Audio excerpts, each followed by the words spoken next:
Paano nga pala tanggalin tong clutch spring na 'to ng mabilis, hindi mahirap tanggalin. So, kuha lang kayo ng, ganito, tali, kahit anong tali tapos suksok niyo dito, 'yan kung makikita niyo 'yan, suksok niyo diyan. Mas maganda sana kung maliit na tali lang yung gagamitin niyo, parang mga nylon gano'n, para hindi siya mahirap isuksok. Tulad nito, hirap isuksok kasi malaking tali yung nakita ko.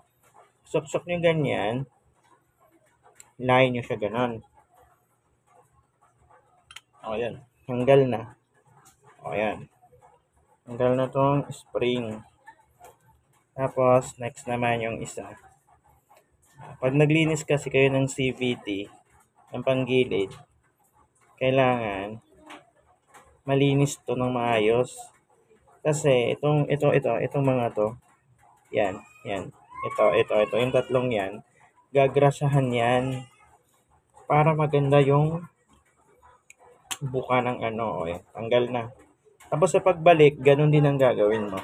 Mamaya, pakita ko sa inyo kung pagkatapos ko linisin to, pakita ko sa inyo kung paano naman siya ibabalik. So, ngayon, pakita ko muna sa inyo kung paano siya tanggalin. So, ayan. So, ayan, tanggal na. Tanggal na yung tatlong spring. Tapos to. Ito yung sinasabi ko. Ayan. Kailangan yan magrasahan para maganda yung play niya. Ganun. Ito kasi, kakapalinis ko lang kaya maganda pa yung play.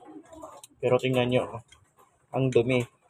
Sipin mo 3,000 odo pa lang yan. Pero ganyan na siya kadumi. Tingnan yung kamay ko. Paano na lang yung mga motor niyo na tumatakbo ng ilang odo tapos hindi niyo pinapalinis. Tapos yung paglilinis na ginagawa is binubugaan lang ng hangin sa mga shop. Mas maganda yung ganito, dinilinis talaga, sinasabon. Ito kasi sinasabon ko to. So, ngayon, linisin ko muna to tapos pakita ko naman sa inyo kung paano ibalik tong clutch spring na to na hindi kayo nahihirapan. Ganito ibalik yung yung clutch spring na mabilis. Hindi mahirap yan. Pagkawit nyo ganyan, kuha lang kayo ng tali, tapos kawit nyo rito. Yan. Tapos yung makawit ng ganyan, ayan o. Yan. Gaganto nyo na siya. Yan na. Lain nyo ganun. Diin nyo. Kunin nyo muna to. Diin nyo. Yun. Bit na siya. Tapos, ganun ulit. Ganun ulit siya pangalawa. Kawit nyo muna to. Yan. Pagkakawit nyo dyan, ito na yung gamitin nyo. Yan, kawit nyo doon yung kabila. Tapos hila. Yan, pagka nakasampa na siya ganyan, tanggalin nyo na lang yan, ganyan. Tanggalin nyo yung tali. Tapos diin. Tingin yung hindi nyo madiin, ibig sabihin kulang pa sa pagkakahila. Yan, suksok nyo na lang ulit to. Yan. Yan. Suksok nyo ulit. Hila ulit.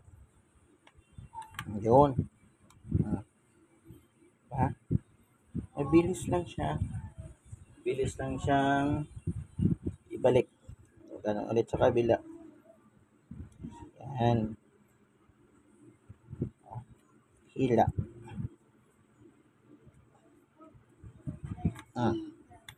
Tapos na. Ganun lang siya, ganun lang siya kadali. Ganun lang siya kadali yung ibalik. Yan.